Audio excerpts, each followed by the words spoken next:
Alright you guys, it's been a long time since we've talked. Farmers market season has kind of slowed down from us. We went from doing 4 to 5 farmers markets a month to about 2 a month, and then just doing all farm pickups from there. So we have a little catching up to do, and we're going to be back on the farm. I don't think we've ever really showed what the working farm looks like today after 2 years of work, but that's going to be what we're getting into today on the farm. So you guys are probably used to seeing kind of the homesteader content where their main job is to be a content factory, where the farm is the content and that's how they make money. The farm itself really doesn't do much for them other than produce things for the internet. Over here, we're kind of the opposite. So we are a working farm where every penny really matters, and we're not doing this to sustain ourselves. It is really to turn it into a business. This is what our DIY greenhouse looks like. I think in total we probably put how much money? In the back half, I only spent about $10. So in total, this whole greenhouse probably cost us like $50. A lot of this is wood from fallen buildings around us, so you don't need a lot of money to make this work. This is what the exterior of that greenhouse looks like. We have our hardening off table where all of those transplants harden off. Then as we go down the side of this, you'll see all of that plastic. There's multiple kinds. And then we have our composting bay on the back. This plastic came from a hoop house that was a piece of crap. It flew across our yard. But instead of having 2 greenhouses, I just extended the first one.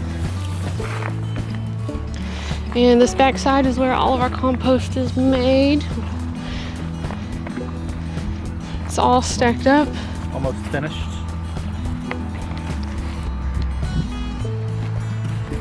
Stacked up along the back wall here. Now the greenhouse isn't our primary operation for the farm, so we have a few chickens and chicken tractors out here. We have a rooster and a hen, and then we have a little under half an acre that is the actual garden, and it really is a one-man operation. So I work full-time off-site, and Justin is here managing 50 birds, a full garden, a greenhouse, and selling all of this stuff. Since I'm gone during the week, it's really just him. And this is what the entirety of our field operation looks like.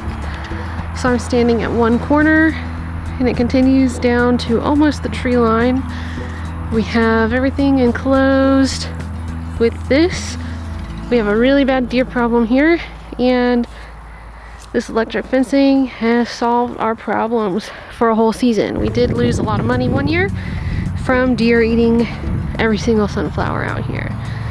We're kind of switching seasons over, and this is what we're gonna see. We're gonna see actively harvesting plants, some that are growing, and some that are just very dead after the frost. We're still in that transitional time, and this is what we're gonna be looking at. So as we come to the field, this half is the addition from this year.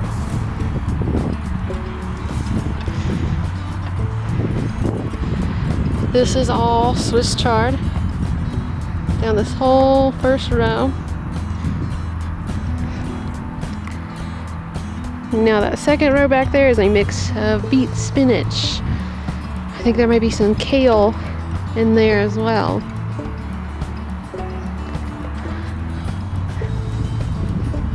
This is the sunflower graveyard. There's probably about 10 rows of all dead flowers. We were pushing our season with this crop. We knew it, but we were trying to stay hopeful into the winter. So we were about a week and a half short of having probably 1,000 sunflowers for sale Thanksgiving week, which would have been great. But this is what we have.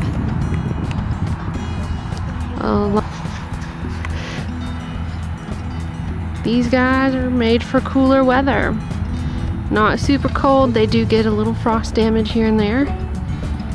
Start blooming. Look real close. And that's gonna be a piece soon. So on this end, we have some Florida curly mustard greens. I've already been harvesting those heavily. And then all Southern giant mustard. okay. And what is kohlrabi? It's in the same brassica family, but instead of just eating the leaves, this part right here will get to be about the size of a baseball and solid. It tastes kind of like sweet broccoli.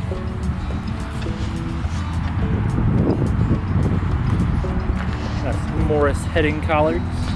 So do they make a big head, I guess? So it'll make a head like a regular cabbage, but the taste is different, the collard. That's the Florida mustard.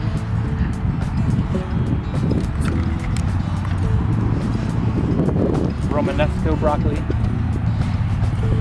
So I haven't seen any of them starting to make heads yet.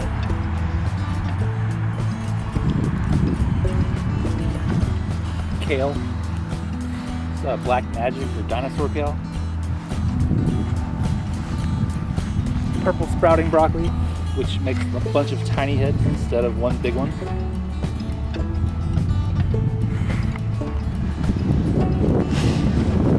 And this row is flash collards, and that row is high crops. What's at the very end? This one is kale and radishes, and the last two are empty right now. So in this bed we have a lot of bok choy, some sage, some radishes since they are quick growers to harvest. Bring it over here. What's it about? It's about a 40-day radish.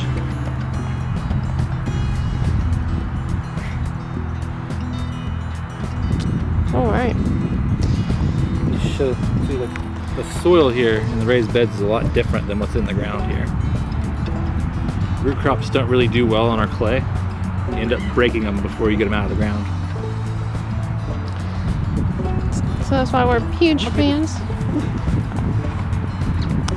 Now this is our dill bed. This is all volunteer dill. We did not plant any of this on purpose. There was a 5-foot tall dill plant here earlier in the season, left a lot of seeds, and it grew back. We found that this type of dill is actually pretty frost tolerant.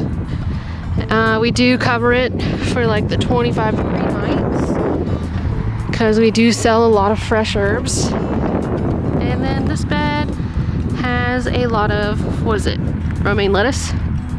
So it's got a couple lettuces in it and pak choy. And these are radishes that I transferred in. I started these in a 98 cell. That's some kind of curly lettuce. Not sure. I dumped some random seed packets in here that had a few left in them. That's some kind of curly lettuce. It tastes just like this other leaf lettuce. And these ones down on this end are more. So everything we've seen today has been part of that working farm. This isn't for fun. It is all really for profit and growing the business from the dirt. We are finishing our second year here, doing all 4 seasons in one place. And we are upping our farmers markets, finding where people were trying to do shopping at. You're not gonna go to a arts and crafts fair and expect to get fresh eggs and produce. So finding markets that were targeted for local farmers that didn't allow wholesalers in. Because of our location, we are really close to a large state farmers market, and so you can go there, grab produce cheap, and then come to farmers markets and flip it. And a lot of people think they are getting fresh from the farmer when you see those wholesaled goods elsewhere, but you're really not. Some of these people They don't even have a field. They don't get in the dirt.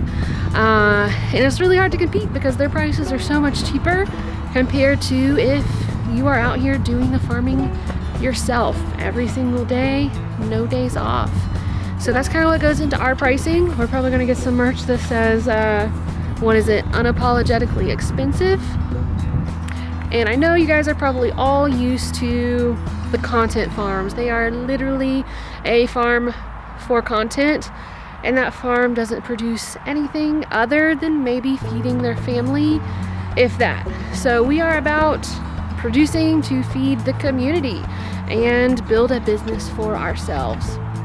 And I think that's really not happening a lot on the internet because it takes a lot of work to just do the farming, let alone pick up this camera. So I think that's a big barrier for small working farms, is that he's the one doing all the work. He doesn't have extra hands to pick up our camera, get out here, film it, edit it, and share it. So that's kind of